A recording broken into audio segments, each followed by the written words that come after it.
Hello, hello, hello, and welcome back to the Forbes article like Friday on AI Cafe Conversations, your extra flavor coffee of the week, your weekly dose of executive AI insights in under 12 minutes. I'm Sahar, your AI whisperer. Today's episode is a little bit different. A few weeks ago, I launched the Shadow AI assessment. Over 500 people took it, and many choose to share their stories anonymously. What I learned shocked me. Not because people are hiding AI use, I expected that, but because of who is hiding it. VPs, directors, C-suite executives. The people judging shadow AI behavior are shadow AI users themselves. Today, I am sharing 5 real confessions, all anonymized, to preserve privacy. AI users that are all leaders. The confessions are all from leaders. What you're about to hear reveals something uncomfortable. Shadow AI isn't a compliance problem. It's a hypocrisy problem. And I don't mean it in a bad way. I just mean it as how it looks like on the surface. So let's dive in and see what happens. Welcome to the deep dive. Today, we are taking a scalpel to something that pretty much every organization is wrestling with right now. Shadow AI. Shadow AI. That's the unauthorized, the unacknowledged use of AI tools in the workplace. Right.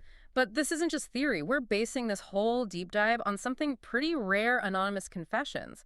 We got them from over 500 people who are using these tools secretly right now. And our focus here is really on what these confessions tell us about leadership behavior. And that's where it gets interesting. Oh, it completely flips the script. I mean, when we first got this data, we were expecting the usual suspects. Junior employees, right? Maybe some low-stakes stuff. Exactly. But that's not what we found. This isn't a frontline compliance issue. It's shockingly prevalent way up the chain. We're talking VPs, directors, senior leaders, even the C-suite. Wow. Okay, so that immediately changes this from like a simple security drill to a serious cultural problem. A huge one.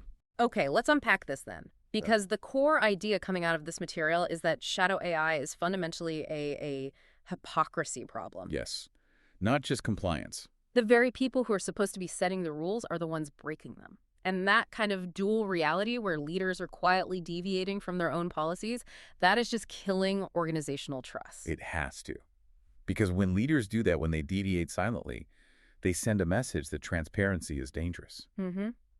So everyone below them learns a very simple lesson. The only way to innovate with these tools is to lie about it. The secret just becomes the norm. So that's our mission today. We're going to walk you through 5 specific real-world confessions from these leaders. We've anonymized them, of course. Of course. But the goal is to get at the why. Why does transparency feel so much riskier than secrecy for the people at the top? Let's start with the absolute most common one we saw. We're calling it the performance of professional competence. It's really all about the anxiety of sounding smart enough. Okay, so confession number 1. This is from a senior director at a big Fortune 500 company. Here's what they said. I use ChatGPT for every complex or sensitive email I send. Every single one. My boss thinks I'm naturally eloquent. My team thinks I'm a stellar writer. Nobody knows it's AI generated, and I would be mortified if they did. And that story, I mean, the details changed, but the core of it came up dozens and dozens of times. Really? Oh, yeah. The leader isn't hiding the tool because they want to cheat. They're hiding it because they believe admitting they use it just completely undermines their credibility. Their whole professional value. Exactly. For years, being a senior leader meant being able to articulate complex strategy, clearly and persuasively under pressure. Now, if they admit that clarity comes from a chatbot, they think it makes them look weak. So the fear is, if my team finds out, they'll think I need training wheels, right? And that might cost me my next promotion. That is the internal logic. Right. But you have to ask, isn't this just a new version of an old game? What do you mean? Well, think about it. We used to judge performance by whose office lights were on latest or who had the slickest PowerPoint deck, which, they probably didn't build from scratch anyway. That's a great point. It's just a new kind of performance. It is. AI has just replaced the old currency of corporate performance. It used to be about visible labor, The late nights, the manual work. Now it's about flawless output. And since the output is so perfect and so fast, The only way to maintain that illusion of, unique, innate genius is to hide the tool that gets you there. and that creates such a toxic atmosphere. It's this deep psychological unsafety where everyone is performing this superhuman eloquence, but they're all secretly using the same cheat code. It's an arms race. And the irony is, if that leader just came out and said, hey, I use AI to help draft my emails, it saves time and helps me be clearer, their team would probably breathe a huge sigh of relief. It would give them permission. It would give them permission. But as long as the leader keeps the secret, shadow AI just keeps spreading through that fear. Okay, so let's move from that individual anxiety to something a bit bigger. Confession number 2 shows this isn't just one person hiding. It can be a whole team, a conspiracy, really. And this one comes from a VP of sales. Okay. And I'm quoting them here. Yeah. Our entire sales team uses an unauthorized subscription-based AI tool. It's the only reason we hit quota last quarter. The only reason, wow. If leadership found out, they'd shut it down immediately because it uses sensitive customer data. So we agreed. We don't tell them. Okay, that completely changes the risk profile. This isn't just about sounding smart in an email. Not at all. We're talking about unauthorized third-party tools, Yeah. handling sensitive company data. That's a huge business risk. It's a massive risk. But they stopped asking for permission for a reason. They learned the system. They knew that asking for approval would take months. It would involve all these committees worried about, hypothetical risks. And it would probably end in a no. It almost always ends in a no. So the business unit that's on the hook for revenue just bypasses the process to hit their numbers. But, you can't ignore the security risks here. This is customer data compliance. Isn't it totally reasonable for IT or security to say, stop this now? Of course it is, and that's the core tension. The VP knows the risk, but they also know the immediate, tangible, reward-hitting quota. Right. They're operating in a system that prizes results above everything. Mm-hmm. And here's the uncomfortable truth that VP is banking on. If leadership found out, their response wouldn't be, wow, great job hitting quota, let's get you a secure version of this tool. No, it would be. It would be, you violated policy. Yeah. You created a reportable security risk. Your success is irrelevant. So that creates this totally backward incentive system. A perverse incentive, yeah. Teams that use AI secretly and win get praised for their results. Teams that try to use it openly or get caught get punished for breaking the process. And the lesson everyone learns is crystal clear. If you find a tool that works, you hide it. If it helps you win, you get promoted. If you admit you're using it, you get demoted. It teaches every rational person in your company that hiding success is the only way to get ahead. Which brings us to where it gets really, really interesting. Confession number 3. This one is about the efficiency paradox, where being successful actually becomes a liability. This one is just devastating. It comes from a senior manager who confessed, I built a local AI system that saves me about 10 hours a week. I haven't told anyone. Why not? Because I'm afraid they'll either take the tool away, use it to increase my workload, or question if I'm even needed at all. So they're not afraid of breaking a rule. They're afraid of being punished for being efficient. Chillingly rational, isn't it? The logic is, if I tell my boss I can do my 40-hour job in 30 hours, they're not going to say, great, take Friday off. No, they're going to give them 10 more hours of work. Exactly. Or worse, they'll start to wonder if they need a full-time person in that role at all. So instead of sharing this amazing innovation that could help the whole company, The manager just quietly uses those extra 10 hours to do deeper work or catch up on backlog or just not be as stressed. But the systemic gain, the knowledge transfer, is completely lost. and the cost of that is enormous. We can actually put a number on it. I mean, let's be conservative. Say you have 1,000 knowledge workers.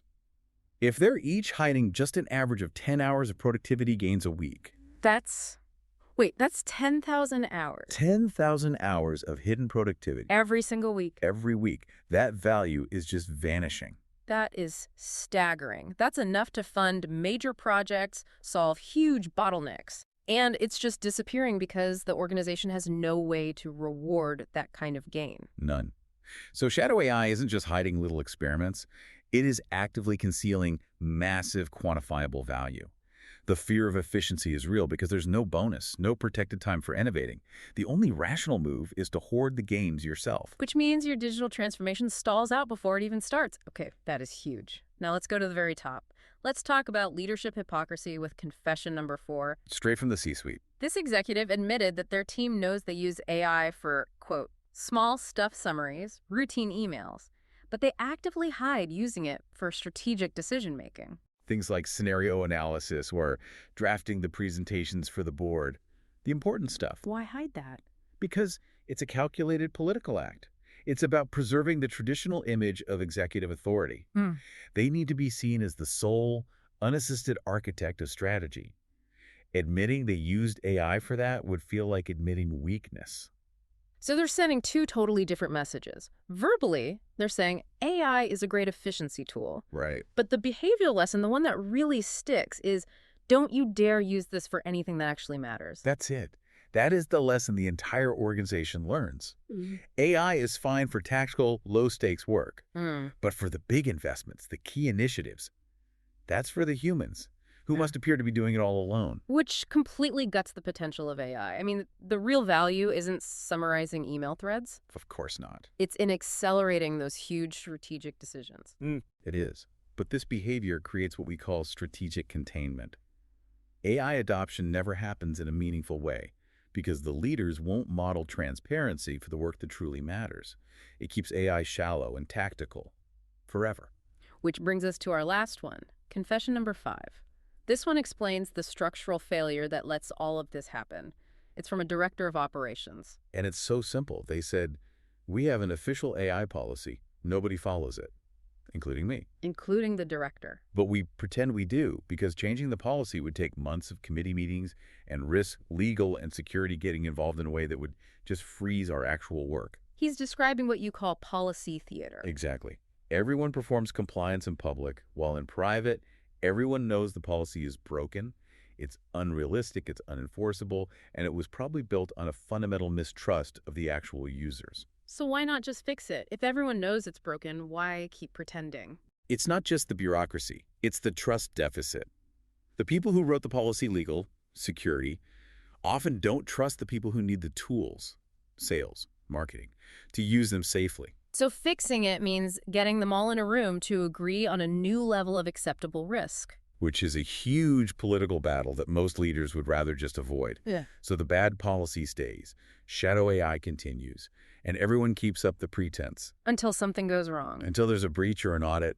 And then the final act of the theater begins. Everyone pretends to be shocked, even though they all knew the system was broken all along. So what does this all mean? We've walked through 5 leaders, all hiding AI for different reasons. Individual credibility, team success, job security, strategic authority. But the common thread, it seems so simple. It is. These leaders are not hiding this stuff for fun. They're hiding it because transparency feels riskier than secrecy. Riskier to their career, their credibility, their team. The perceived professional risk of admitting you succeeded with AI is just higher than the known risk of breaking a rule nobody follows anyway. And when leaders choose that silence, the lesson for everyone else is loud and clear.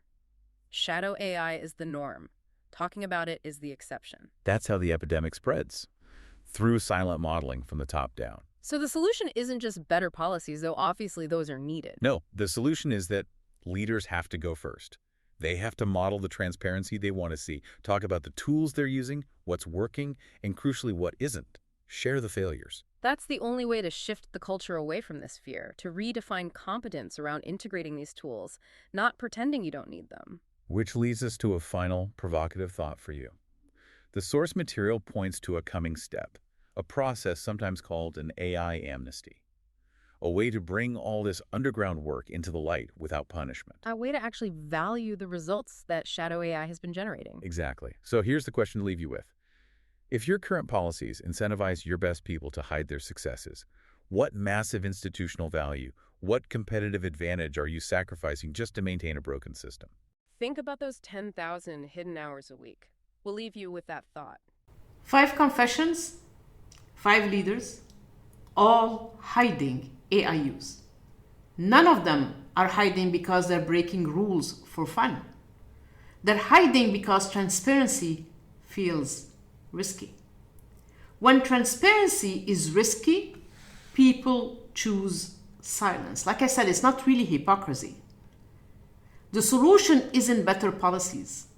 The solution is leaders going first. Remember, we are leaders. We model the way. We lead by example. Say what you're using. Say what's working. Say what's not. Model the transparency you want to see. Next Wednesday, we're getting tactical. The 7-day shadow AI surfacing protocol. How to bring underground AI use into the light through amnesty, not punishment. Until then, I'm Sahar, your AI whisperer, reminding you, the executives judging shadow AI users are shadow AI users themselves. Ironic. Own it. Share it. Fix the culture that makes hiding necessary. See you Wednesday. Till Wednesday, show me some love. You guys have been great and I love how you are pushing my podcast. I really do. So please like it, share it, subscribe. Give it to someone else that needs to hear that. Let me know what you think. If you want to have any question asked or you want to send a comment or something that you want me to talk about, email me at sahar@saharconsulting.com. You can reach me on LinkedIn, Sahar Andrade. And you can reach me on Instagram, Sahar the Reinvent Coach. Let me know what you think. Like I said, show me some love. So till Wednesday, till our regular podcast episode, I'll see you then. Guess what? It's going to be the day before Thanksgiving. I hope you guys are already preparing all your recipes. Let me know what recipes you're looking this year. I'm going to share some on Wednesday. Love you all. This is Sahar. Peace out.